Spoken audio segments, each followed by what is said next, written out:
ဘုံဘဝမှာစုံမိကြခြင်းလောကလူတွေဟာ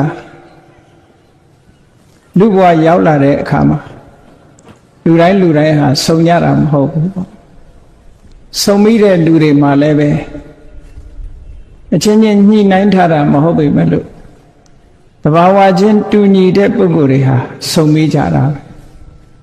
ဒီကနေ့ညဝမ်းတွင်မျိုးကအာကစားကွင်းကြီးအတွင်းမှာစုံတယ်ဆိုတာလေ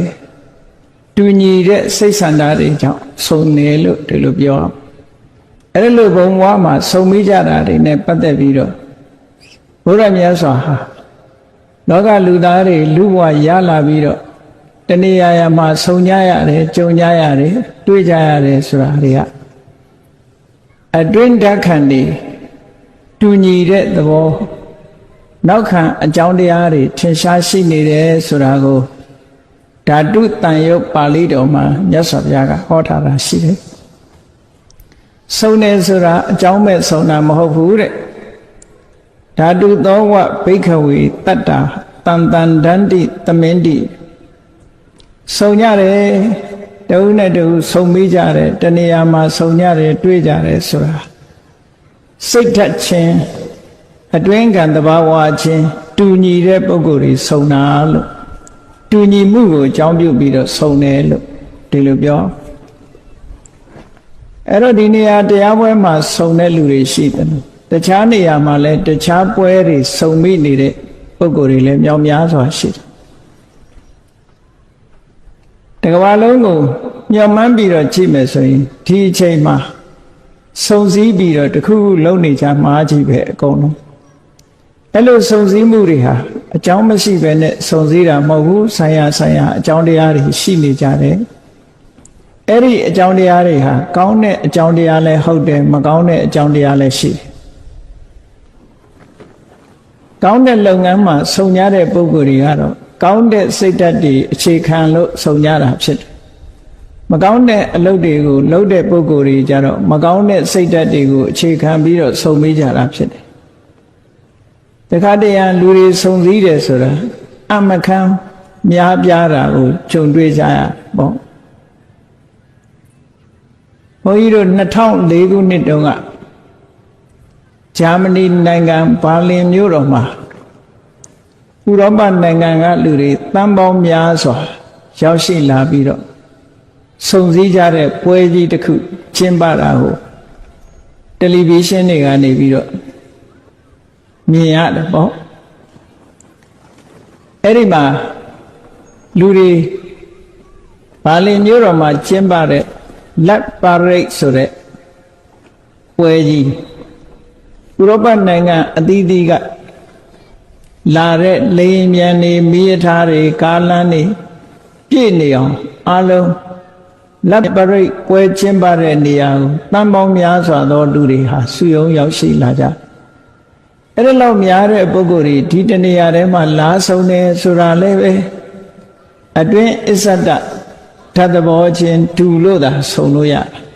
မတူတဲ့ပုဂ္ဂိုလ်တွေမသွားကြဘူးဆိုတာသိတာတယ်ပေါ့အဲ့တော့လောကမှာဘုံဘဝမှာစုံမိကြတယ်ဆိုတဲ့နေရာမှာအကောင်းဆုံးခြင်းလားမကောင်းသဖြင့်ဆုံးခြင်းလားအကျိုးရှိသောဆုံးခြင်းလားအကျိုးမရှိသောဆုံးခြင်းလားဆိုတာတော့ရွေးချယ်ကြရမှာဖြစ်တယ်လူတွေဟာအတွင်းဓာတ်ခံတသဘောတည်းတူညီတဲ့အနေအထားကနေပြီးတဏှာကိုရောက်ရှိအောင်စုပေးလိုက်တဲ့သဘောဟောဒီသဘာဝစိတ်ဓာတ်ကနေစုပေးလိုက်တယ်တရားပွဲမှာလာဆုံးတယ်ဆိုတဲ့ပုဂ္ဂိုလ်တွေဟာတရားနာခြင်းတယ်ဆိုတဲ့စိတ်ဓာတ်ကဒီနေရာကိုစုပေးလိုက်တာဖြစ်တယ်ပေါ့တရားနာမယ်ဆိုတဲ့စိတ်ဓာတ်မရှိတဲ့ပုဂ္ဂိုလ်ကြဒီပွဲမှာရောက်မလာနိုင်ဘူးပေါ့ဒါကြောင့်မို့တူညီတဲ့စိတ်ဆန္ဒတွေကတဏှာထဲမှာစုဝေးရောက်ရှိစေခြင်းပဲဖြစ်တယ်ဒီသဘောကိုမြတ်စွာဘုရားကဓာတုတန်ရုပ်မှာဟောထားတဲ့စကားလုံးကဓာတုသောဘိက္ခဝေတတ္တာတန်တန်ဒန္တိသမင်းတိจิตသားယဟန်တို့တရားရီဆိုတာစိတ်ဓာတ်အခြေအနေအစ္ဆဒယဆန္ဒဓာတ်သဘောအားဖြင့်ပေါင်းစုံမိကြတာတဲ့ တူညီတဲ့အလုပ်တစ်ခုကိုလုပ်ကြတာအဲ့ဒီမှာဆက်ပြီးတော့မြတ်စွာဘုရားကပြောတဲ့ခေါ်တဲ့အခါမှာဟိနာဓိမုတ်တိကာဟိနာဓိမုတ်တိကေဟိတန်တန်ဒန္တိသမင်းတိဟိနာဓိမုတ်တိကာဆိုတာဟိနာဆိုတာအောက်တန်းကျတဲ့အဓိမုတ်တိကနှလုံးသွင်းရှိတဲ့ပုဂ္ဂိုလ်အဓိမုတ်တိဆိုတာနှလုံးသွင်းစိတ်ဆန္ဒတယ်နှိမ့်ကြတဲ့စိတ်ဆန္ဒရှိတဲ့ပုဂ္ဂိုလ်တွေကလည်းနှိမ့်ကြတဲ့စိတ်ဆန္ဒရှိတဲ့ပုဂ္ဂိုလ်တွေချင်းတဏှာမှာစုမိကြတယ်ဆုံမိကြတယ်တူညီကြအဲ့ဒါလိုပဲကလျာဏာဓိမုတ်တိကာကလျာဏာဓိမုတ်တိကေဟိတန်တန်ဒန္တိသမင်းတိကောင်းမြတ်တဲ့စိတ်ဆန္ဒရှိတဲ့ပုဂ္ဂိုလ်တွေကလည်းကောင်းမြတ်တဲ့စိတ်ဆန္ဒရှိတဲ့ပုဂ္ဂိုလ်အချင်းချင်းဆုံမိကြတယ်လို့အဲ့တော့အကြောင်းမဲ့ဆုံတာမဟုတ်ဘူးတဏှာမှာရောက်ရှိဆုံစည်းနေခြင်းဟာတူညီတဲ့စိတ်ဓာတ်ကနေပို့ပေးလိုက်လို့လာပြီးတော့ဆုံစည်းတာလို့အဲ့ဒါလို့ဆုံစည်းတာ ਨੇ ပတ်သက်ပြီးတော့မြတ်စွာဘုရားကဒီဓာတုတန်ရုပ်ပါဠိတော်မှာဘာလို့အကြောင်းပြုပြီးတော့ဟောတာလဲလို့ဆိုလို့ရှိရင်မြတ်စွာဘုရားကသာဝတိပြည်ရာဇဂိုပြည်ခိစကုတ်တောင်တရင်သုံးပြီးတော့နေတဲ့အခါမြတ်စွာဘုရားရဲ့မလှမ်းမကမ်းအရတ်မှာရဟန်းတော်တွေဟာဂရုလိုက်လမ်းလျှောက်ပြီးတော့စဉ္ညာသွားနေကြတာကိုတွေ့ရတယ်ပေါ့အဲ့ဒါလို့စဉ္ညာသွားနေတဲ့ယဟန်တော်တွေကိုလှမ်းကြည့်ပြီးတော့မြတ်စွာဘုရားကမိန့်ကြားတယ်အနိနာမှာရှိတဲ့ယဟန်တွေကိုမိန့်ကြားတယ်ချက်သားယဟန်တို့ဟိုမှာတန်ဃာတွေအစုလိုက်လမ်းလျှောက်နေကြတာတွေ့ရလားအဲ့ဒီမှာလမ်းလျှောက်နေတဲ့ပုဂ္ဂိုလ်တွေဟာ9ပါးရှိတယ်မြတ်စွာဘုရားလက်ထက်တော်ခါကာလတုန်းကဘုရားရဲ့တပည့်တာဝကကြီးတွေအင်တန်ထင်ရှားတဲ့ဣတရေဘွယ်တို့နဲ့ချီးကျူးထားတဲ့ပုဂ္ဂိုလ်တွေပါဝင်9ပါးဟာသူ့ရဲ့အတိုင်းအဝိုင်းနဲ့အတူတကွတဏှာထဲမှာစုံစည်းပြီးတော့စဉ္ညာရှောင်နေကြတာမြတ်စွာဘုရားကအဲ့ဒါကိုမြင်ပြီးတော့အနိနာရှိတဲ့ယဟန်တွေကိုပြောတာအဲ့ဒီစဉ္ညာရှောင်နေတဲ့ပုဂ္ဂိုလ်တွေကဘယ်သူလဲလို့ဆိုရင်ရှင်သာရိပုတ္တရာရှိတယ်ရှင်သာရိပုတ္တရာခေါင်းဆောင်တဲ့ယဟန်ရှင်မမောက္ကလံခေါင်းဆောင်တဲ့ယဟန်နေရှင်မဟာကတ္တဗခေါင်းဆောင်တဲ့ယဟန်နေရှင်အနုရုဒ္ဓခေါင်းဆောင်တဲ့ယဟန်နေရှင်ပုံနခေါင်းဆောင်တဲ့ယဟန်နေရှင်ဥပါလိခေါင်းဆောင်တဲ့ယဟန်နေရှင်အာနန္ဒာခေါင်းဆောင်တဲ့ယဟန်တွေကလမ်းလျှောက်နေကြတယ်အဲ့ဒီနဲ့မလှမ်းမကမ်းမှာဘုရားမြတ်စွာရဲ့သာသနာတော်မှာစိတ်ကောင်းမရှိလို့နာမည်ကောင်းမရတဲ့ရှင်ဒေဝရတ်ကလည်းသူ့အဖွဲ့တွေနဲ့စဉ္ညာလျှောက်ပြီးတော့နေတာအဲ့ဒီအချိန်မှာစုံစည်းနေကြသူ့ဂရုလိုက်အစုလိုက်နေတာကိုကြည့်ပြီးတော့မြတ်စွာဘုရားကယဟန်တွေကိုပြောမိန့်ကြားနေတာจิตသားယဟန်တို့သာရိပုတ္တရာဟာများစွာသောယဟန်တွေနဲ့အစုလိုက်လမ်းလျှောက်နေကြအဲ့ဒီယဟန်တွေအားလုံးဟာပညာဘက်မှာထူးချွန်တဲ့ပုဂ္ဂိုလ်တွေကြီးပဲတဲ့။ဘာဖြစ်လို့တော့ဆိုတော့ရှင်သာရိပုတ္တရာကပညာအရာမှဣတရေရထားတဲ့ပုဂ္ဂိုလ်ကိုဖျားပြီးလို့ရှိရင်ရှင်သာရိပုတ္တရာအဆင့်မှီတဲ့ပုဂ္ဂိုလ်မရှိဘူးရှင်သာရိပုတ္တရာဟာထူးချွန်တဲ့ပညာနေရာမှာထူးချွန်ဆုံးပုဂ္ဂိုလ်ဖြစ်တယ်။ဘယ်လောက်ထိထူးချွန်တယ်လဲလို့ဆိုရင်မြတ်စွာဘုရားအဆင့်မှသမ္မာသမ္ဗုဒ္ဓအဆင့်မှဖြေနိုင်တဲ့မေခွန်းတောင်မှပဲအနည်းငယ်နီလန်လေးပြလိုက်လို့ရှိရင်ရှင်သာရိပုတ္တရာကအကျယ်တဝင်းဖြေနိုင်တဲ့စွမ်းရည်တတ္တိရှိတယ်ဆိုလိုတာကဘုရားအရာ မေခွန်းတောင်မှပဲရှင်သာရိပုတ္တရာဖြေနိုင်စွမ်းရှိတယ်လို့ဒီလိုပြောတာအဲ့တော့ပညာထက်မြက်တဲ့ပုဂ္ဂိုလ်ပညာဆိုတာဟာတကယ်တော့လူသိတဲ့နေရာမှာမရှိဘူးလောကမှာပညာဟာအင်တမအစွမ်းတတ္တိရှိပေမဲ့လို့တကုရှင်နဲ့ပညာတတ်ဒီနှစ်ခုနှိုင်းယှဉ်လိုက်ရင်တကုရှင်ကိုပဲလူသိများတယ်ပညာတတ်တဲ့ပုဂ္ဂိုလ်လူသိမများဘူးတဲ့ပညာဆိုတာထင်ရှားတဲ့အရာမဟုတ်ဘူးဒါကြောင့်မို့လို့ပညာကိုစားနဲ့ဥပမာပေးထားတယ်ပညာရှိကိုစားခဲ့လို့ဥပမာပေးထားတာရှိတယ်အဲ့ဒီသုတ်တန်တစ်ခုလည်းပဲရှိတယ်ပေါ့မြတ်စွာဘုရားသခင်ကိုရောမြတ်တာဝရိန္ဒနတ်ပြည်ကိုတက်ပြီးတော့ခொနဝါမြောက်ဝါဆိုအဘိဓမ္မာတရားဟောပြီးတော့လူပြည်ပြန်လာတဲ့အခါအမတန်ကြီးမားတဲ့လူရုပရိသတ်ကြီးကရှင်သာရိပုတ္တရာကိုသိပြီးမသိကြဘူးစိတ်မဝင်စားကြဘူးသူတို့အတိအမှတ်ပြုတာအထင်ကြီးတာဘယ်သူတုံးဆိုရင်တကုရှင်ဖြစ်တဲ့ရှင်မောက္ကလန်တို့ဒေဝစက္ခုနဲ့စွမ်းအားရှိတဲ့ရှင်အနုရုဒ္ဓတို့ကိုပဲအထင်ကြီးကြတရင်မေးတဲ့အခါမှာမြတ်စွာဘုရားဘယ်တော့ကြွလာမှာတော့ခုခေတ်ဆိုရင်တော့ပြောရေးဆိုခွင့်ရှိသူပေါ့နော်ရှင်အနုရုဒ္ဓတို့ကဖြေတယ်ဘုရားဘယ်တော့ကြွလာမယ်ဆိုတာသွားပြီးတော့တကိုးနဲ့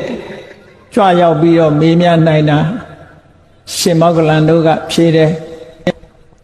အဲ့တော့အဲ့ဒီလူထုပရိသတ်ကြီးဟာရှင်မောက္ကလန်တို့ပို့ပြီးတော့အထင်ကြီးတယ်ရှင်သာရိပုတ္တရာရှိနေတော့လည်းပဲရှင်သာရိပုတ္တရာကိုသိပြီးတော့လူတွေကအထင်ကြီးတဲ့သဘောမရှိဘူးမြတ်စွာဘုရားလူပြည်ဆင်းလာတဲ့အခါမှာမြတ်စွာဘုရားကဒီအချက်ကိုတတိထားမိတယ်ဘုရားသာသနာတော်မှာပညာရှင်နဲ့တကုရှင်ဆိုရင်ပညာရှင်ကိုနံပါတ်1နေရာမှာထားတယ်တကုရှင်ကနံပါတ်2နေရာမှာရှိတယ်ခိုင်ဟာရာကီလို့ခေါ်တယ်အဆင့်နဲ့ထားတဲ့အခါမှာပညာရှင်ကနံပါတ်1တကုရှင်ကနံပါတ်2ဒီလိုအဆင့်ဆင့်ထားသို့တော်တကုရှင်ကိုသာနံပါတ်1ကိုကြော်ပြီးတော့နံပါတ်2ကိုလူသိများနေတာကိုမြတ်စွာဘုရားကတတိထားပြီးတော့တာဝရိန္ဒနတ်ပြည်ကနေဆောင်းတန်း3သွယ်နဲ့လူပြည်ကိုကြွဆင်းလာတဲ့အခါသင်္ကတ္တတကားဝဆောင်းတန်းဥရောက်တဲ့အချိန်မှာမြတ်စွာဘုရားကိုပထမဆုံးနှုတ်ဆက်ကြောခွင့်ရတာရှင်သာရိပုတ္တရာဒါကမြတ်စွာဘုရားရဲ့လက်ရရန်ဆိုတော့ဘုရားပြီးရင်ဒုတိယပေါ့ရှင်သာရိပုတ္တရာသို့တော့လူထုပရိသတ်ကရှင်သာရိပုတ္တရာရဲ့စွမ်းအစကိုမသိကြမသိလို့မြတ်စွာဘုရားကစောင်းတန်းဥမှာပဲရပ်ပြီးတော့မိဂုံးနေမေးတာရှင်သာရိပုတ္တရာကမြတ်စွာဘုရားမေးသမျှတွေကိုဖြေဆိုတယ်နောက်ဆုံးမှာသမ္မာသမ္ဗုဒ္ဓဘုရားကသာဖြေနိုင်တဲ့မိဂုံးမျိုး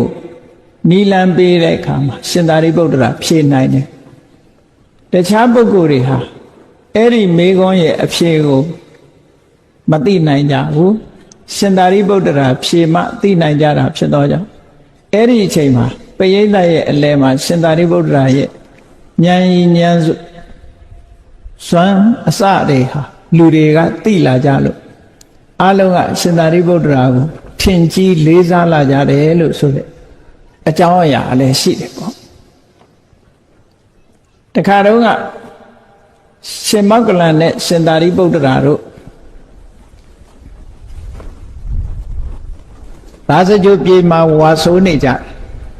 အဲ့ဒီအချိန်မှာမြတ်စွာဘုရားသခင်ကိုရောမြတ်ကတာဝတိပြေမှာဝါဆိုးတယ်တာဝတိနဲ့ဝါစကြိုအလန်းကွာတဲ့နေရာတရင်သုံးနေထိုင်ကြတာညနေ2ပါးဆုံတဲ့အခါကျတော့ရှင်မောက္ကလန်ရဲ့မျက်နှာကခါတိုင်းနဲ့ကြီးနေတယ်စိတ်ထဲမှာကျဉ်တ်နေတဲ့အပြုံးနေနဲ့ရှင်မောက္ကလန်ကိုရှင်သာရိပုတ္တရာကအကဲခတ်မိတယ်အကဲခတ်မိတဲ့အခါကျတော့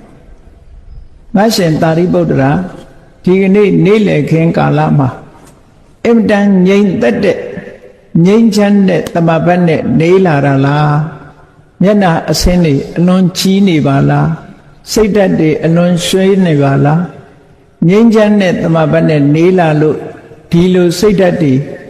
ကြီးငြိမ်းချမ်းပြီးတော့မျက်နှာတွေဟာရှင်လန်းနေတာလားလို့ဆိုမဟုတ်ပါဘူးတဲ့ဒါဖြင့်ဘာဖြစ်လို့မျက်နှာရွှင်နေတာတုံးဆိုတရားနာရလို့တဲ့ဖြေတာတရားနာရလို့မျက်နှာရွှင်နေတာပါပဲဘယ်သူစီကနာရတာတုံးဆိုမြတ်စွာဘုရားစီကသူတရားနာရတာတဲ့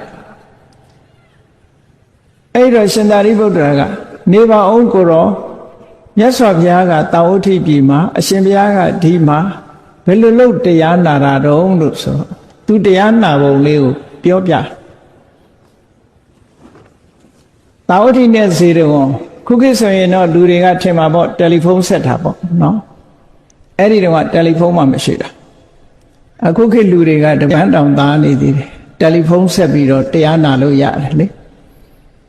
အဲ့တော့ရှင်မောဂလန်ကရှင်သာရိပုတ္တရာကိုဘယ်လိုပြောတော့ဆိုရှင်ဘုရားတဲ့တပည့်တော်ကဒီကနေပြီးတော့မြတ်စွာဘုရားကိုဒိဗ္ဗစက္ခုအဘိညာဉ်ဝင်စားထားဒိဗ္ဗသောတအဘိညာဉ်တလှည့်စီဝင်စားပြီးတော့ထားမြတ်စွာဘုရားကလည်းတပည့်တော်ဘက်ဒိဗ္ဗစက္ခုနဲ့ဒိဗ္ဗသောတအဘိညာဉ်နှစ်ခုဝင်စားထားတပည့်တော်ကဒီကနေပြီးလှမ်းပြီးမြတ်စွာဘုရားကိုမေးခွန်းမေးတယ်တဲ့အရှင်ဘုရားပြည့်ပြည့်စုံတဲ့လုံလဝိရိယရှိတဲ့ပုဂ္ဂိုလ်ဆိုတာဘယ်လိုအတိုင်းအတာနဲ့ပြည့်စုံမှပြည့်ပြည့်စုံတဲ့လုံလဝိရိယရှိတဲ့ပုဂ္ဂိုလ်လို့ခေါ်နိုင်ပါသလဲဆိုတဲ့မေးခွန်းကိုတပည့်တော်ကဒီကနေလှမ်းမေးတာတဲ့လှမ်းမေးတော့မြတ်စွာဘုရားကဒီမေးခွန်းကိုဖြေတယ်မောဂလန်ပြည့်ပြည့်စုံတဲ့လုံလဝိရိယရှိသူဆိုတာရတဲ့ရတဲ့ရောက်တဲ့ရောက်တိုက်တဲ့တရားဓမ္မကိုရရှိဖို့အတွက်အယိုးကြည်ကြည်အရေးခန်းခန်းအသားအသွေးတွေ6ခန်းပါစေမရမနေကြိုးပမ်းအားထုတ်မယ်မရခင်စัจ जा ဝိရိယတန်နာနေတာမျိုးမရှိစေပဲနဲ့ကြိုးပမ်းအားထုတ်တဲ့ပုဂ္ဂိုလ်မျိုးကိုသာလင်ပြီးပြီးစုံတဲ့လုံလဝိရိယရှိတယ်လို့ခေါ်ရတယ်လို့မြတ်စွာဘုရားကဖြေတယ်အဲ့ဒီအမေးဖြေလုံနေတာဟာဒိဗ္ဗစက္ခုဒိဗ္ဗသောတအဘိညာဉ်ဝင်စားပြီးတော့မြတ်စွာဘုရားနဲ့ရှင်မောဂလန်တို့လှမ်းပြီးတော့စကားပြောတဲ့အခန်းပဲအဲ့ဒါကိုတန်ရုပ်ပါဠိတော်မှာခတသုတ်လို့ခေါ်တယ်အဲ့ဒီတော့ရှင်သာရိပုတ္တရာကရှင်မောဂလန်ကိုပြောတယ်ရှင်မောဂလန်တို့များတကူကြည့်လိုက်တာအဝေးကြီးကမြတ်စွာဘုရားစီလှမ်းပြီးတော့မေးခွန်းနေမေးလို့ဘုရားဖြေတာကိုသူနာရတယ်ကြည့်လိုက်တဲ့တကူပေါ့တပည့်တော်တို့ဆိုလို့ရှိရင်ရှင်မောဂလန်ကတောင်ကြီးနဲ့အလားသဏ္ဍာန်တူတယ်တပည့်တော်ကအဲ့ဒီတောင်ကြီးနားမှာချထားဖို့ကြောက်တုံးကလေးလောက်ပါပဲလို့ရှင်မောဂလန်ရဲ့တကိုးနဲ့စာရင်ရှင်မောဂလန်ကတောင်ကြီးကဲ့သို့ကြီးမားပြီးတပည့်တော်ကအနီးနားမှာချထားရတဲ့ကြောက်တုံးလေးတစ်ဖွဲပါလို့ရှင်မောဂလန်ကိုဒီလိုချီးမြှောက်ပြီးတော့ပြောတဲ့အခါမှာရှင်မောဂလန်ကဘယ်လိုပြောတော့လို့ဆိုတော့ရှင်သာရိပုတ္တရာတဲ့အရှင်ဘုရားဟာဖျားပြီးရင်ပညာအထက်ဆုံးပုဂ္ဂိုလ်ဖြစ်ပါတယ်တဲ့အရှင်ဘုရားကစားအိုးကြီးတဲ့ကစားခဲကြီးနဲ့တူတယ်တဲ့တပည့်တော်ကအဲ့ဒီစားခဲကြီးနားမှာထားတဲ့စားဖွင့်ကလေးလိုပါပဲလို့ပြန်ပြီးတော့ပြောတယ်အဲ့တော့ပညာရှင်ကိုစားနဲ့ဥပမာပေးတာဒီလိုဆိုလို့တာဘာဖြစ်လို့ဒီဥပမာပေးရတယ်လဲလို့ဆိုရင်တကုရှင်ဆိုတာတောင်လိုလူသိတယ်မြင်ရတယ်တကုစွမ်းစက်တွေပြတဲ့အခါမှာမြင်ရစားဆိုတာကြတော့ဘယ်ဟင်းနဲ့မဆိုစားကပျောက်နေတာပဲရှားပေါ်တင်မှစားပါတယ်မပါဘူးသိတာစားမပါတဲ့ဟင်းဟာလဲပေါ့ရွှွတ်ရွှွတ်ဖြစ်နေဟင်းတိုင်းမှာလဲစားပါရတယ်နောက်ဆုံးမှာအချိုရမကတဲ့တောင်ဒီလေးအောင်လို့ဆိုပြီးတော့စားခတ်ကြတယ်စားမပါရင်မလေးနဲ့ဘူးအဲ့ဒါလိုပဲပညာရှိဆိုတဲ့ပညာဟာအရာရာကိုနှံ့ဆက်ပြီးတော့လွှမ်းခြုံနေတယ်လို့ဆိုတဲ့အဓိပ္ပာယ်နဲ့ပညာကိုစားနဲ့ဥပမာပေးတာတဲ့ပညာရှိကိုစားနဲ့ဥပမာတောင်ကြီးလို့လူသိထင်ရှားတော့မဟုတ်ဘူးစားဆိုတာ နော်အိမ်ရှင်မတွေပြောသလိုအိမ်ထဲကစားတွေစားရတယ်လို့မရှိဘူးဟင်းခတ်တာနဲ့ကုန်တယ်တဲ့စားဆိုတာဘယ်သူကစားမှာတော့ငံကငံနဲ့သို့တော့သူမပါလို့ရှိရင်ဟင်းတွေဟာပေါ့ပြက်ပြက်ဖြစ်တယ်ပေါ့အေးအဲ့ဒါလိုပဲအရာရာမှာပညာရှိမပါရင်ပေါ့ပြက်ပြက်ဖြစ်တယ်လို့ကိစ္စတိုင်းမှာစားလို့ပဲစိတ်ဝင်ပြန့်နှံ့နေတာပညာရဲ့သဘောလို့ဒီအဓိပ္ပာယ်မျိုးကိုယူပြီးတော့ဒီဥပမာကိုသုံးတာဟာရှင်မောက္ကလံသုံးခဲ့တဲ့စကားတစ်ခုပဲလို့မှတ်သားရတယ်ပေါ့အဲ့တော့မြတ်စွာဘုရားကတာရိပုတ္တရာနဲ့အတူတကွလမ်းလျှောက်နေကြတဲ့ယဟန်တွေအားလုံးဟာပညာရှိတွေကြီးပဲပညာကျွယ်ဝတဲ့ပုဂ္ဂိုလ်တွေကြီးပဲအံ့ဩစရာကောင်းလိုက်တာစိတ်ဆန္ဒတူညီတဲ့ပုဂ္ဂိုလ်တွေဟာအစုလိုက်ဒီလိုနေကြတာဒါကြောင့်မို့ဓာတုသောဝဘိက္ခဝေတတ္တတန်တန်တန္တိပညာရှိတွေကပညာရှိနေမှအစဉ်ပြေတယ်အားလုံးဟာပညာကနေပြီးတစုတည်းဖြစ်အောင်စုပေးထားတယ်လို့ဒီလိုပြောတယ်တခါရှင်မောက္ကလံကြီးလိုက်တဲ့အခါသူလည်းသူ့အုပ်စုနဲ့လမ်းလျှောက်နေတယ်အေးမောက္ကလံကလည်းသူနဲ့အတူတကွလမ်းလျှောက်နေတဲ့ပုဂ္ဂိုလ်တွေဟာတကိုးရှင်နေကြီးပဲတဲ့အားလုံးဟာတကိုးကြီးမားတဲ့ပုဂ္ဂိုလ်တွေကြီးပဲတကိုးကြီးတယ်ဆိုတာသမထကျင့်စဉ်တစ်ခုကိုစွမ်းစွမ်းတမန်ကျင့်ထားပြီးတော့စွမ်းရည်တတ္တိတွေတိုးမြင့်နေအောင်ဒါကိုပဲအလုံးလုံးနေတာသမထကျင့်စဉ်ကိုအချိန်ချင်းထပ်ထပ်ကျင့်ပြီးဇန်နေအပိညင်နေအချိန်ချင်းထပ်ထပ်ဝင်စားလို့ဝတိဘော၅ပါးနဲ့စွမ်းရည်တတ္တိတွေထက်အောင်လုပ်နေကြတာမို့ရှင်မောက္ကလံတို့ဆိုတာအလုံးကိုထူးခြားတဲ့တကိုးရှင်ဖြစ်တယ်ပေါ့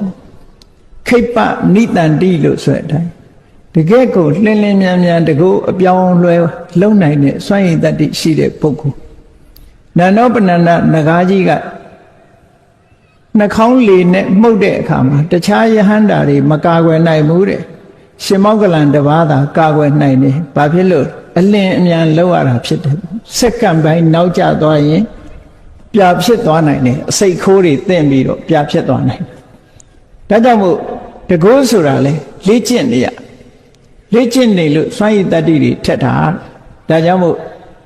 မောက္ကလံနဲ့အတူတကွလမ်းလျှောက်နေကြတဲ့ယဟန်တွေဟာအားလုံးတကိုးရှင်တွေကြီးပဲဓာတ်သဘောအားဖြင့်စိတ်ဓာတ်ချင်းတူညီလို့တကိုးဆိုတဲ့စွမ်းရည်တတ္တိကသူတို့ကိုတစုတည်းစုဝေးစေတယ်လို့မြတ်စွာဘုရားကဒီလိုဟောတာနောက်တစ်ခါရှင်မာကတ္တဗနဲ့လမ်းလျှောက်နေကြတာတစုတည်းကြည့်လိုက်တယ်ရှင်မာကတ္တဗနဲ့တစုတည်းနေတဲ့ပုဂ္ဂိုလ်တွေဟာဒူတင်ဆောင်ပုဂ္ဂိုလ်တွေကြီးပဲချိုးချိုးချမ်းချမ်းကျင့်ရမယ်နော်ယဟန်ဘဝဆိုတာကိလေသာတွေနည်းပါးအောင်ချိုးချမ်းတဲ့အကျင့်တွေကျင့်ရမယ်လို့သင်္ကန်းတောင်မှပန္နကုသင်္ကန်းမှာဝတ်ရမယ်သုံးတယ်တဲ့ပိုမထားရဘူးတောရเจ้าမှာပဲတစ်သလုံးနေရမယ်ဆွမ်းခံပြီးတော့ပဲစားရမယ်ဆိုတဲ့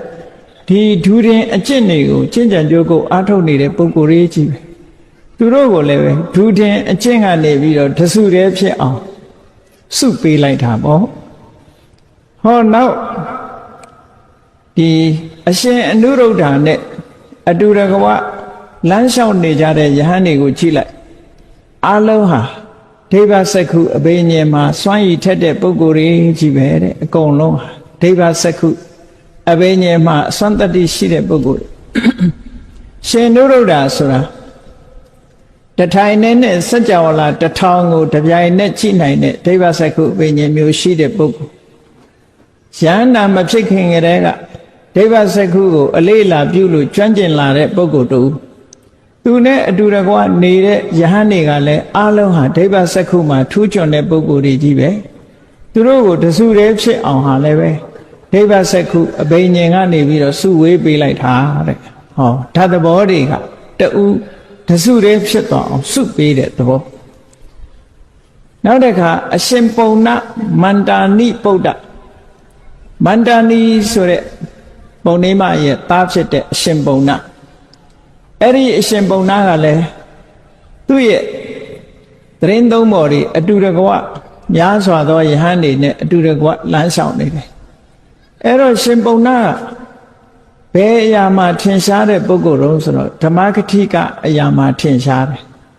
ရှင်နန္ဒမထေရမြတ်တောင်မှပဲသာသနာပေါင်းဝင်လာတဲ့အခါမှာရှင်ပုံနာရဲ့တရားကိုနာပြီးတော့သောတာပန်ဖြစ်တာရှင်ပုံနာဆိုတာတခြားမဟုတ်ဘူးသာသနာတော်မှာပထမဆုံးယဟန်ဖြစ်တဲ့ရှင်ကွန်းတင်ညာရဲ့တူအရင်ဖြစ်တယ်ကပိလဝမြို့ကလာတဲ့ပုဂ္ဂိုလ်ပဲမြတ်စွာဘုရားကိုမဖူးတွေးရခင်ကလေးကယဟန္တာဖြစ်ပြီးတော့ကပိလဝမြို့မှာထင်ရှားတဲ့ဓမ္မဂတိကတပါးဖြစ်တယ်ပေါ့ဓမ္မဂတိကထင်ရှားတာမှတာမန်ထင်ရှားတာမဟုတ်ဘူးရှင်ပုံနာကိုအဝတ္တမနာမည်ကြီးတို့ရှင်သာရိပုတ္တရာကတောင်အလွန်တွေ့ချင်တာတခါတော့ကသုတ်တန်တစ်ခုရှိတယ်ရထဝိနိတသုတ်တန်မှာချိရှင်ပုံနာရှင်သာရိပုတ္တရာကအမြဲတမ်းမေးတယ်သတင်းကြားတာနဲ့စိတ်ကကြည်ညိုနေတာတရားဟောကောင်းတယ်ဆိုတာသတင်းကြားတာနဲ့ကြည်ညိုနေ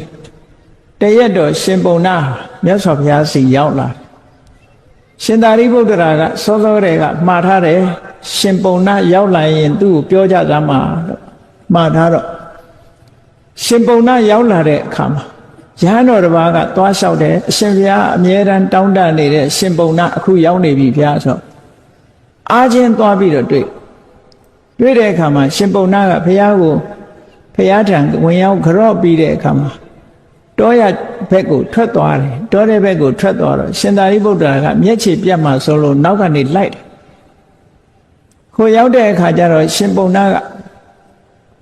တစ်ပင်ရင်အောက်မှာဝင်ပြီးတော့ထိုင်ပြီးတော့တရားနှလုံးသွင်းပြီးတော့နေတယ်အဲ့တော့ရှင်သာရိပုတ္တရာကဒီချိန်ပေါ့တွေ့ဖို့အချိန်မဟုတ်သေးဘူးတရားနှလုံးသွင်းပြီးတော့ဒါကပဋိသင်္လာနလို့ခေါ်တယ်တဘာရီနေတဲ့အချိန်မှာဝင်မတွေ့ရထုံးစံရှိတယ်ပဋိသင်္လာနဆိုတာအာယုံအသီးသီးပေါ်မှာစိတ်ကိုမသွားစေပဲချုပ်တိတ်ပြီးတော့တဘာရီတရားနှလုံးသွင်းနေတဲ့အချိန်အဲ့ဒီအချိန်မှာဝင်မတွေ့ဘူးခက်လန်းလန်းကလည်းမျက်ခြေမပြတ်အောင်ထိုင်းနေလိုက်တယ်သူတရားနှလုံးသွင်းနေတယ်လို့ရှင်သာရိပုတ္တရာကလည်းအခြေအနေစောင့်ညနေခင်းရောက်တဲ့အခါကျတော့တရားနှလုံးသွင်းရာကထလာရှင်သာရိပုတ္တရာကရှင်ပုံနာအနီးနားသွားပြီးတော့မေးခွန်းတွေမေးတာပဲ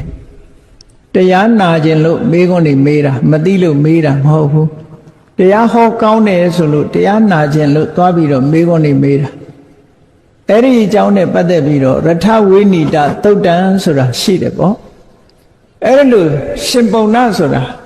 ဟောပြောတဲ့ဘက်မှာအင်တမထူးချွန်ပြောင်မြောက်တယ်ပေါ့ထူးချွန်ပြောင်မြောက်တယ်အဲ့တော့သူနဲ့အတူတကွာလမ်းလျှောက်နေကြတဲ့ယဟန်တော်တွေကလည်းဓမ္မဂတိကအရာမှာထူးချွန်ကြတဲ့ယဟန်တွေကြီးပဲတဲ့မေတ္တာမ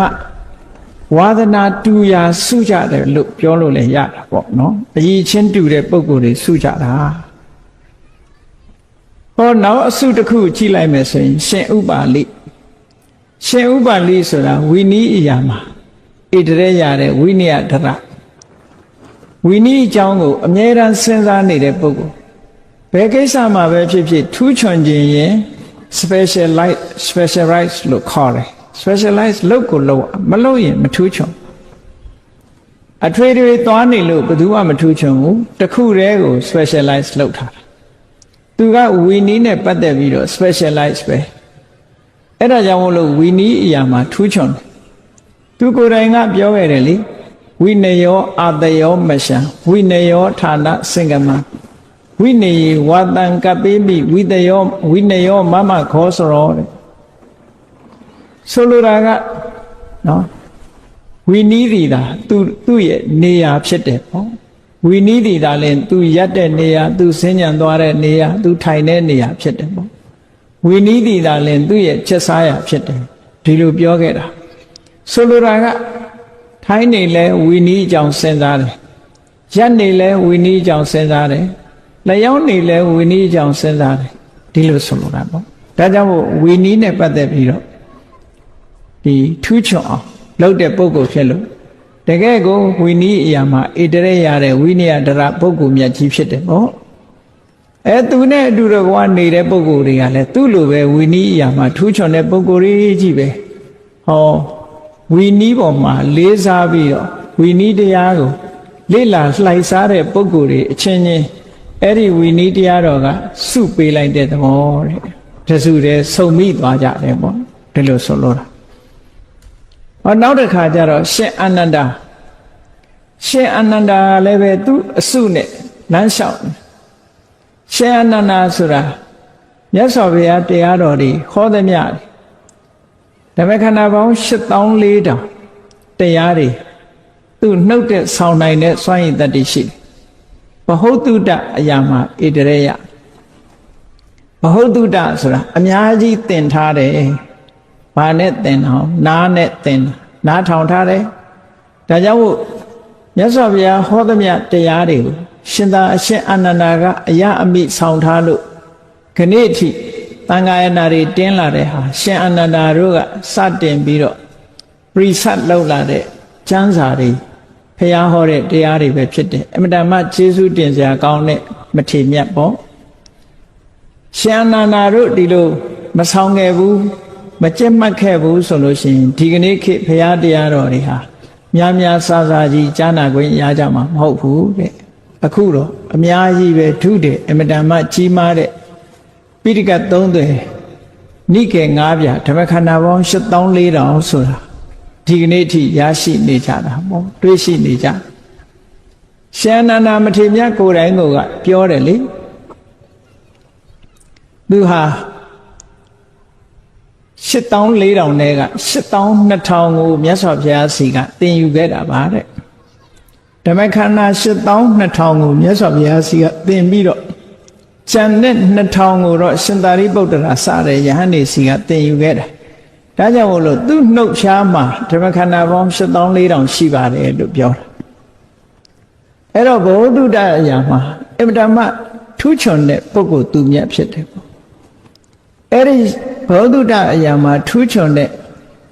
ရှင်အာနန္ဒာမထေရမြတ်နဲ့ရံပတ်ပြီးတော့နောက်ကနေလိုက်ပြီးစဉ္ညာလျှောက်နေကြတဲ့ပုဂ္ဂိုလ်တွေကလည်းစာပေရာမှာထူးချွန်တဲ့ဘုဒ္ဓတရှိတဲ့ပုဂ္ဂိုလ်တွေကြီးပဲတဲ့ဘဟုတုတရှိခြင်းတူတဲ့သဘောကသူတို့တဆူတည်းဖြစ်အောင်စုပေးလိုက်တာဂရုတစ်ခုဖြစ်သွားတယ်။ဟောဒီသဘောကိုမြတ်စွာဘုရားကဓာတုသောဘိက္ခွေတတ္တတန်တန်တန္တိသမင်တိจิตသားယဟန်တို့စိတ်ထက်ခြင်းအယီခြင်းဓာတ်သဘောခြင်းအားဖြင့်တတ္တဝါတွေဟာစုစည်းထားတာဖြစ်တယ်။အဲ့တော့တဏှာမှာစုမိတယ်ဆိုတာဓာတ်သဘောချင်းတူမှစုလို့ရဓာတ်သဘောချင်းမတူရင်စုလို့မရဘူးလို့ဒီလိုပြောတာနော်နောက်တစ်ခါခက်လန်းလန်းမှကြည့်လိုက်မယ်ဆိုရင်ရှင်ဒေဝရသူကလည်းသူ့ခြံရံပရိသတ်နဲ့လမ်းလျှောက်နေတယ်ရှင်ဒေဝရကဘာတွေတွေးနေလဲဆိုရင်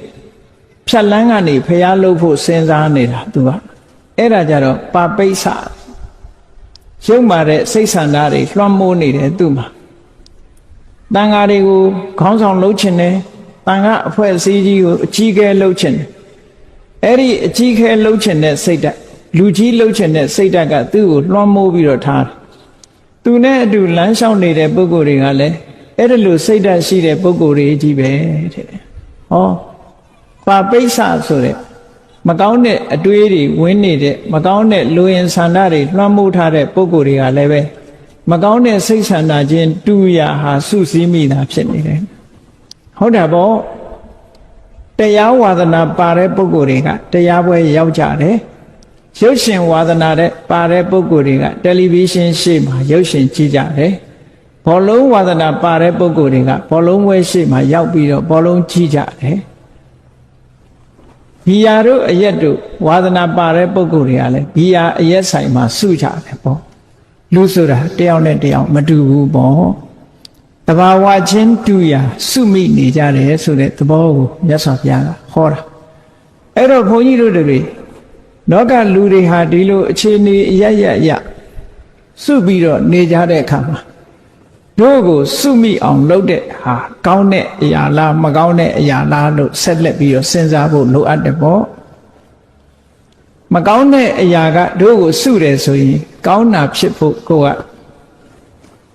လှုပ်ဆောင်ရမယ်အမှတ်ရမြတ်စွာဘုရားကဆက်ပြီးတော့ဟောထားတယ် တရားတရားကင်းမဲ့တဲ့ပုဂ္ဂိုလ်တွေဟာတရားတရားကင်းမဲ့တဲ့သူချင်းစုမိကြတယ်တဲ့အရှက်မရှိတဲ့ပုဂ္ဂိုလ်တွေဟာလည်းအရှက်မရှိတဲ့ပုဂ္ဂိုလ်ချင်းစုမိကြတယ်တဲ့ဒုစရိုက်လုပ်ငန်းနဲ့ပတ်သက်ပြီးအကြောက်အလန့်မရှိတဲ့ပုဂ္ဂိုလ်တွေကလည်းအကြောက်မလန့်မရှိတဲ့ပုဂ္ဂိုလ်ချင်းစုမိကြတယ်ဘဟုတုတနဲတဲ့ပုဂ္ဂိုလ်တွေကလည်းဘဟုတုတနဲတဲ့ပုဂ္ဂိုလ်ချင်းစုမိကြတယ်တဲ့ပြင်းကြီးတဲ့ပုဂ္ဂိုလ်တွေကလည်းပြင်းကြီးတဲ့ပုဂ္ဂိုလ်တွေချင်းတဏှာမှာစုမိကြတယ်ပညာမဲ့တဲ့ပုဂ္ဂိုလ်တွေကလည်းတဏှာမှာပညာမဲ့တဲ့ပုဂ္ဂိုလ်ချင်းစုမိကြတယ်တတိလက်လွတ်နေတတ်တဲ့ပုဂ္ဂိုလ်တွေမိမိလျော်ရော့နေတတ်တဲ့ပုဂ္ဂိုလ်တွေကလည်းမိမိလျော်ရော့နေတတ်တဲ့ပုဂ္ဂိုလ်ချင်းစုမိကြတယ်လို့ဟောတဘာဝတူရာစုတယ်ဆိုတဲ့အကြောင်းမြတ်စွာဘုရားဒီလိုဟောတာတရားတရားရှိတဲ့အကောင်းဘက်ကပြောမယ်ဆိုရင်တရားတရားရှိတဲ့ပုဂ္ဂိုလ်တွေကလည်းတရားတရားရှိတဲ့လူနဲ့လက်တွဲမိတယ်မကောင်းမှုဒုစရိုက်ကရှက်တတ်တဲ့ပုဂ္ဂိုလ်တွေကလည်းမကောင်းမှုဒုစရိုက်ကိုရှက်ယွန်တဲ့ပုဂ္ဂိုလ်တွေချင်းလက်တွဲကြတယ်မကောင်းမှုဒုစရိုက်ကကြောက်လန့်တဲ့ပုဂ္ဂိုလ်တွေကလည်းမကောင်းမှုဒုစရိုက်ကကြောက်လန့်တဲ့ပုဂ္ဂိုလ်တွေနဲ့ပဲလက်တွဲတယ်ဘဟုတုတရှိတဲ့ပုဂ္ဂိုလ်တွေကလည်းဘဟုတုတရှိတဲ့ပုဂ္ဂိုလ်နဲ့ဆိုရင်လက်တွဲပြီးတော့ပြောမကုန်အောင်ရှိကြတယ်ပေါ့ကြိုးစားအထုတ်မှုလုံလဝိရိယရှိတဲ့ပုဂ္ဂိုလ်တွေကလည်းလုံလဝိရိယရှိတဲ့ပုဂ္ဂိုလ်ချင်းလက်တွဲကြတတိကောင်းတဲ့ပုဂ္ဂိုလ်တွေကလည်းတတိကောင်းတဲ့ပုဂ္ဂိုလ်ချင်းလက်တွဲကြပြီးတော့ပညာထက်မြက်တဲ့ပုဂ္ဂိုလ်တွေကလည်းပညာထက်မြက်တဲ့ပုဂ္ဂိုလ်ချင်းလက်တွဲကြတယ်လို့အကောင်းဘက်ကလည်းဒီလိုလာတယ်အဲ့တော့စုံစည်းကြတဲ့အခါတိုင်းမှာ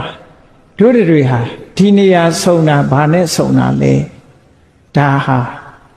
အရေးတကြီးစဉ်းကျင်စဉ်းစားဖို့လိုအပ်တယ်အကောင်းနဲ့ဆုံတာလားမကောင်းနဲ့ဆုံတာလားစုံစည်းတာတော့စုံစည်းနေကြတာဘဝမှာစုံစည်းမှုဆိုတာတွေဖြစ်တယ်အဲ့ဒီစုံစည်းမှုတွေဟာအကောင်းနဲ့ဆုံတာလားမကောင်းနဲ့ဆုံတာလားကိုယ့်ကိုစဉ်းကျင်သုံးသပ်ဖို့လိုအပ်တယ်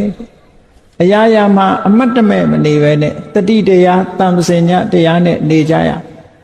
အဲ့ဒါလို့မနေလို့ရှိရင်ဘဝနှိမ့်ကျသွားနိုင်တယ်ပေါ့တိုးတက်မြင်မာလာအောင်ကိုယ့်ရဲ့အခြေအနေကိုပုံမှန်သုံးသပ်နေတတ်ဖို့လိုအပ်တယ်ပေါ့အဲ့ဒါလို့ဆင်ញင်တုံတရားနဲ့ဆင်ញင်သုံးသပ်ရမြတ်စွာဘုရားကိုယ်တိုင်ကကထံဗုဒ္ဓတမေရတ္တိတိဝဝိတိဝတ္တန္တိတိပပ္ပစိတေနအဘိနံပစ္ဆွခိတပါမကောင်းတဲ့အညစ်အကြေးတွေကိုထုတ်ဖို့ကြိုးစားနေတဲ့ပုဂ္ဂိုလ်တယောက်ဟာတနေ့တာငါဘယ်နည်းနဲ့ခုံဆုံးလာတယ်ဆိုတာဆင်ញင်သုံးသပ်ပေးရမယ်လို့ဒီလိုဟောထားတာရှိဒါလူတိုင်းလိုက်နာရမယ်ဟာတစ်ခုဖြစ်တယ်မို့နှမို့ဆိုရင်ကိုယ့်ဘဝနမောနမဲ့နေရာရောက်တယ်ပေါ့နမောနမဲ့နေလို့ရှိရင်တော့လူတယောက်ဟာနှိမ့်ကျသွားမှာပဲအဲ့ဒါကြောင့်မို့လို့နမောနမဲ့မနေရအောင်ကိုယ့်ဘဝကိုဆင်ញင်သုံးသပ်မှုလောက်ဆင်ញင်သုံးသပ်တဲ့အခါမှာအဖြေထွက်လာမကောင်းတာနဲ့စုမိနေတယ်ဆိုရင်ကောင်းတာနဲ့စုဖို့ကြိုးစားရမကောင်းတာနဲ့ကောင်းတာဆိုတာဒီမကောင်းတဲ့သဘောတွေဆိုတာမပယ်လှန်မှုမတွန်းလှန်မှုဆိုလို့ရှိရင်ဒီပုဂ္ဂိုလ်ဟာဘယ်တော့မှအကောင်းဖြစ်လာမှာမဟုတ်ဘူးဒါကြောင့်မို့အမြဲဆင်ញင်သုံးသပ်ပြီးတော့ကိုယ့်ရဲ့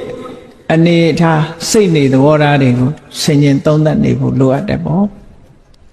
ငါဟာဟိနာဓိမုတ်တိကအောက်တန်းကြတဲ့အတွေးတွေအောက်တန်းကြတဲ့စိတ်ဆန္ဒတွေရှိနေတာလားကလျာဏဓိမုတ်တကောင်းမြတ်တဲ့အတွေးတွေကောင်းမြတ်တဲ့ဆန္ဒတွေရှိနေတဲ့ပုဂ္ဂိုလ်လားလို့ဆိုတာကိုယ့်ကိုယ်ဆင်ញင်သုံးသပ်ပြီးတော့အဖြေရှာရဆင်ញင်သုံးသပ်လိုက်တာနဲ့အဖြေဆိုတာထွက်လာဟိနာဓိမုတ်တိကအောက်တန်းကြတဲ့စိတ်ဓာတ်တွေငါမှရှိနေတယ်ဆိုရင်ပြင်ရမယ်ပေါ့ဒီစိတ်ဓာတ်တွေကိုကိုယ်တိုင်မပြင်လို့ရှိရင်သိတဲ့ဘဝမှာမပြင်ရင်လူတွေဟာခောက်ရိုးကျိုးသွားပြီးတန်တရားမှာဇယိုက်ဆိုးတွေနဲ့ပဲသွားတာဒါကသေးသေးချာချာစဉ်းစားကြည့်နော်လူဘဝမှာတရှူးရှူးတတိုင်းတိုင်းနဲ့ဒေါသကြီးတဲ့ပုဂ္ဂိုလ်တယောက်ဟာကံမကောင်းအကြောင်းမလှလို့ခွေးဖြစ်ရင်လည်းခွေးဆိုးပဲဖြစ်တယ်ကြက်ဖြစ်ရင်လည်းဟိုခွတ်ဒီခုတ်ဟိုစိတ်ဒီစိတ်ကြက်ဆိုးပဲဖြစ်ငှက်ဖြစ်လို့ရှိရင်လည်းငှက်ဆိုးပဲ နွားဖြစ်ရင်တောင်မှပဲဟိုနွားခွေဒီနွားခွေတရှုရှုလုပ်တဲ့နွားဆိုးဖြစ်တယ်နော်ဒီတဲ့ဆိုရင်တော့ကြားတို့အကောင်မလောင်နေကြိုက်စားတဲ့ချင်းသေးတို့ဆိုတဲ့အကောင်မျိုးတွေသွားဖြစ်တယ်ဒေါသသမားတွေဟာအဲ့ဒီတိုင်းပဲအဲ့ဒီလမ်းကြောင်းပေါ်ရောက်သွားတယ်မပြင်းနိုင်ဘူးဆိုလို့ရှိရင်အဲ့ဒီလမ်းကြောင်းရောက်သွားတရိษံတွေကိုကြည့်အေးအေးချမ်းချမ်းနေတဲ့တရိษံရှိတယ်စူးစူးပူပူရန်လုံနေတဲ့တရိษံလည်းရှိတယ်အကဲခတ်ပြီးတော့ကြည့်ရန်လုံတတ်တဲ့တရိษံတစ်မျိုးတည်းတည်းပဲရန်လုံတဲ့တရိษံရှိတယ်ရန်မလုံတဲ့တရိษံရှိတယ်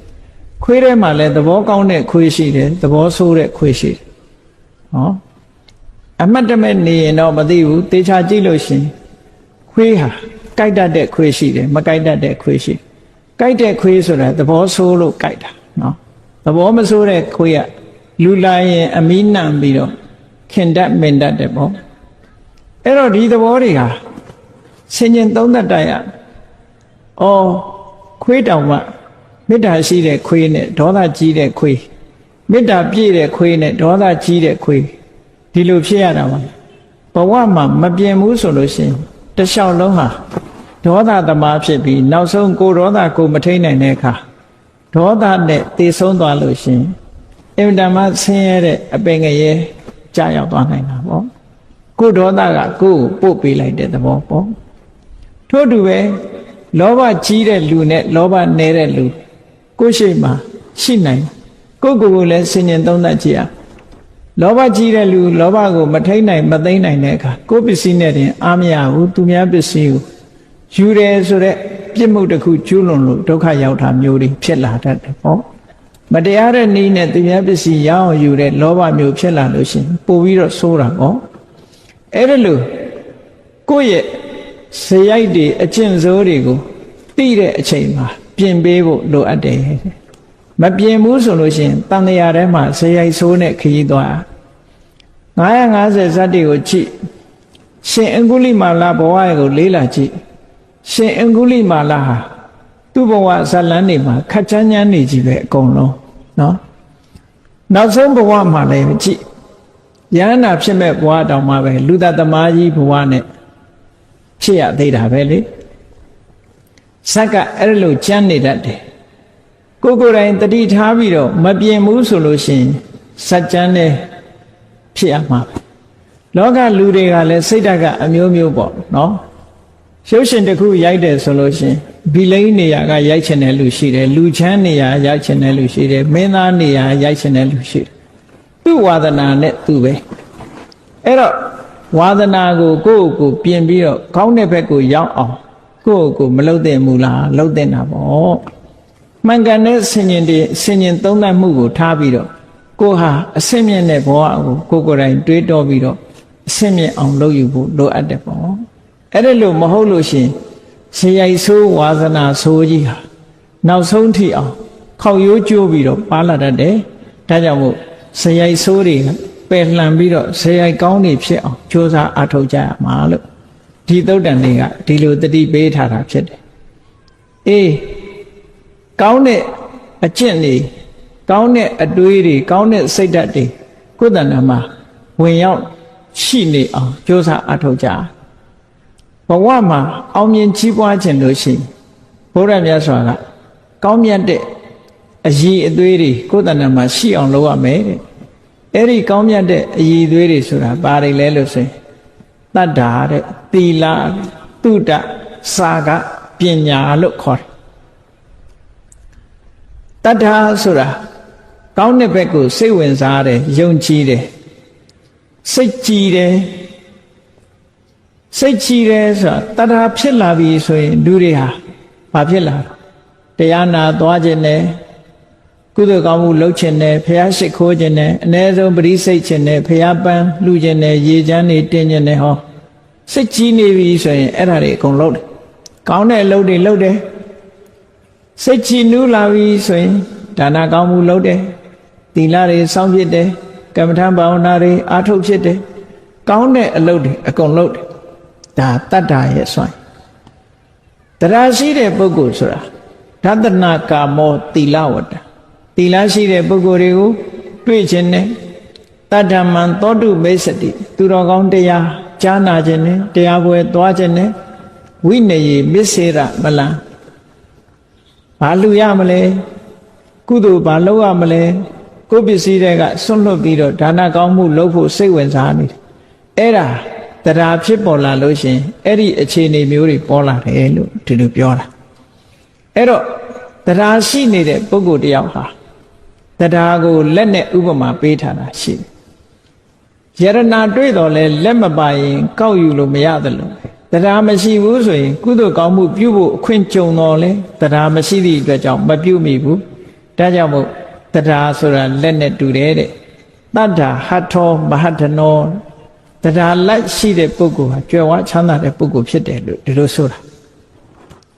ဟောနောက်တစ်ခုကျတော့တတ္ထာဘီဆံနဲ့တရားဟာမျိုးစေ့နဲ့အလားတူတူတယ်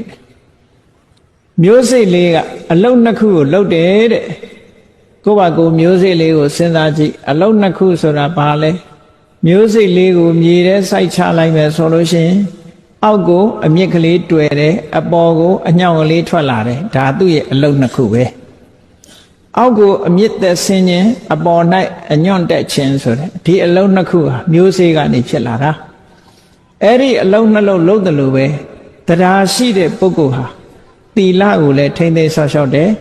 သမထဝိပဿနာကျင့်စဉ်ကိုလည်းကျင့်တယ်သီလစောင့်တာဟာအမြင့်သက်ဆင်းတာနဲ့တူတယ်သမထဝိပဿနာကျင့်တာအညွန့်တက်တာနဲ့တူတယ်လို့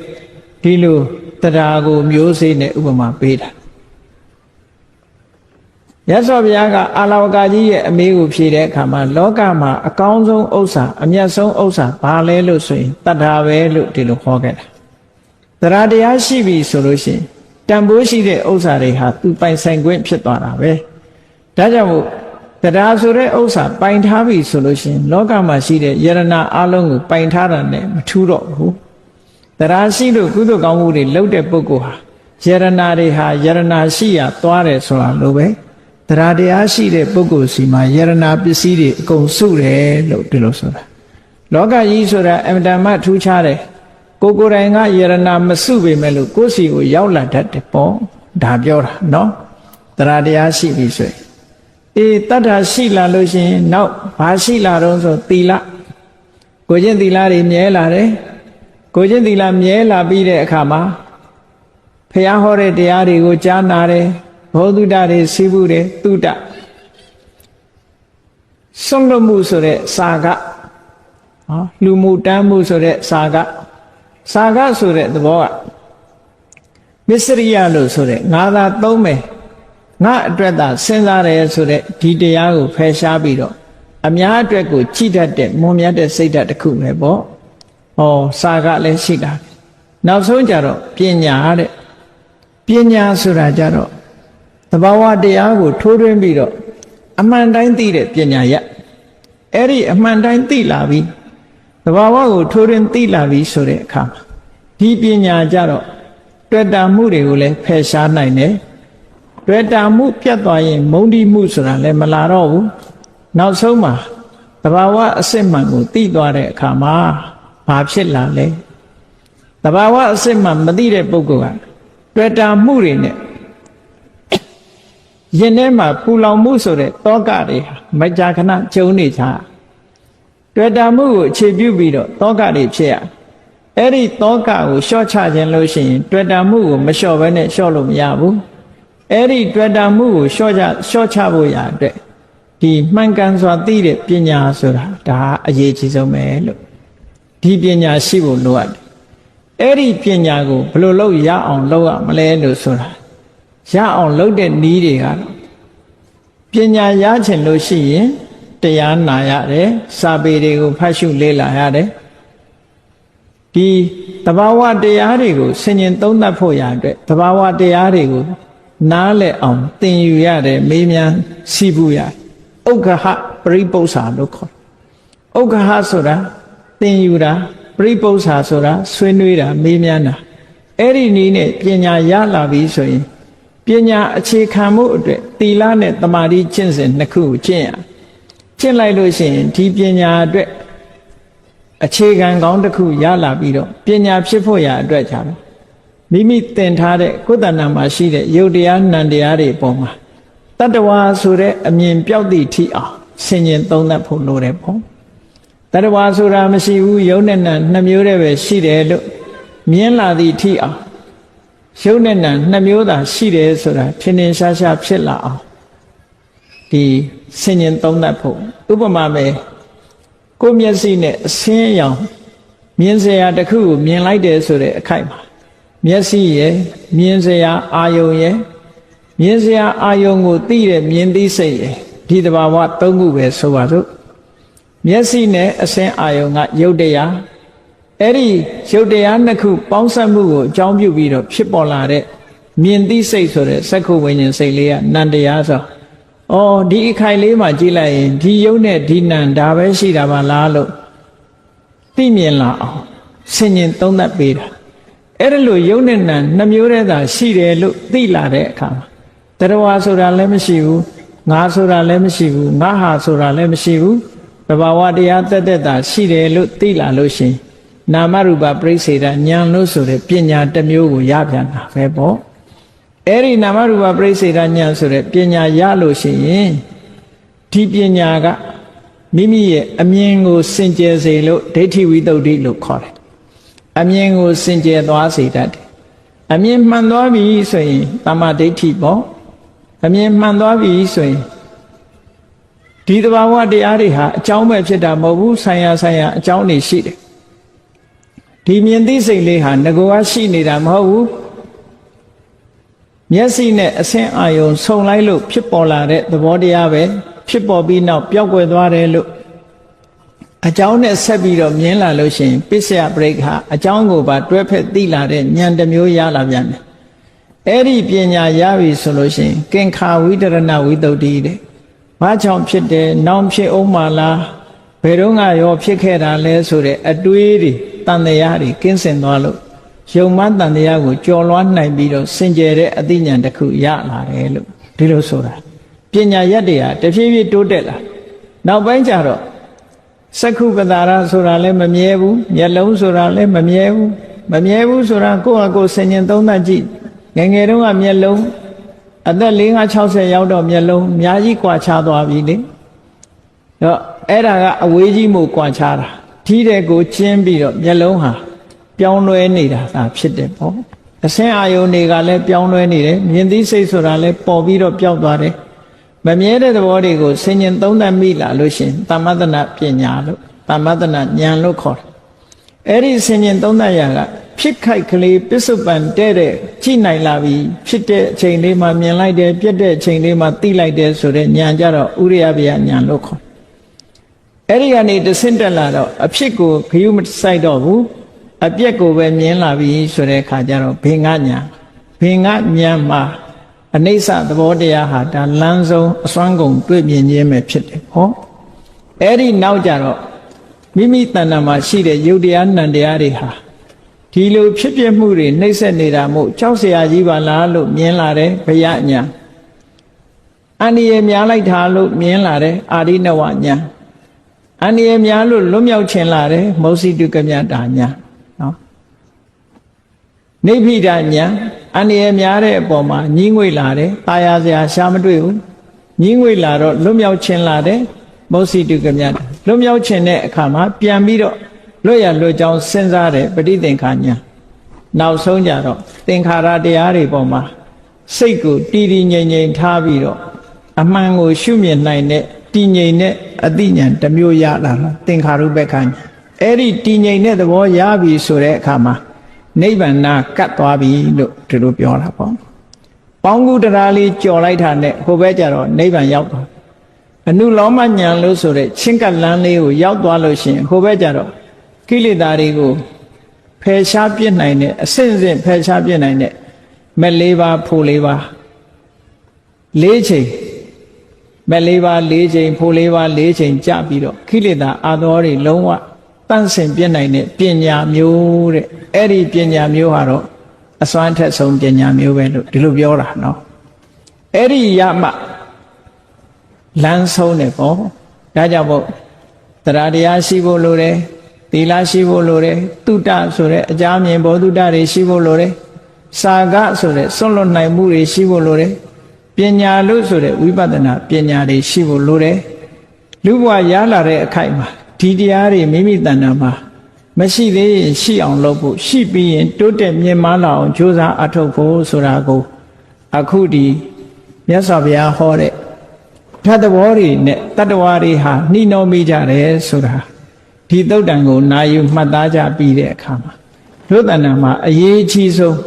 ကောင်းမြတ်တဲ့သဘာဝတွေရှိပြီးတော့တန်တရားထဲမှာလည်းပဲကောင်းမြတ်တဲ့ဝါဒနာတွေကောင်းမြတ်တဲ့စိတ်ဆန္ဒတွေနဲ့တဦးနဲ့တဦးဆုံညတွေးကြတဲ့အခါမှာကောင်းမြတ်တဲ့အလုပ်နဲ့ကောင်းတဲ့နေရာမှာကောင်းတဲ့စိတ်နေသဘောထားတွေကစုပေးလို့စုမိကြတဲ့ပုဂ္ဂိုလ်မျိုးတွေသာဖြစ်ပြီးနောက်ဆုံးမှာဒီစုမိခြင်းကနေပြီးတော့အမြင့်ဆုံးဖြစ်တဲ့ဝိပဿနာပညာမဲ့ပညာဖို့ပညာရပြီးတော့နိဗ္ဗာန်ချမ်းသာကိုမျက်မှောက်ပြုနိုင်တယ်ဆိုတဲ့ဘုရားမြတ်စွာရဲ့ဆုံးမဩဝါဒနာယူမှတ်သားကြပြီးတဲ့အခါမှာတို့တွေနောက်ဆုံးပညာဖြစ်တဲ့မဲ့ပညာဖို့ပညာရပြီးနိဗ္ဗာန်ကိုမျက်မှောက်ပြုအပ်ပါလို့ဤလို့ဆန္ဒပြုပြီးတော့ကြိုးစားအားထုတ်နိုင်ကြပါစေကုန်သတည်း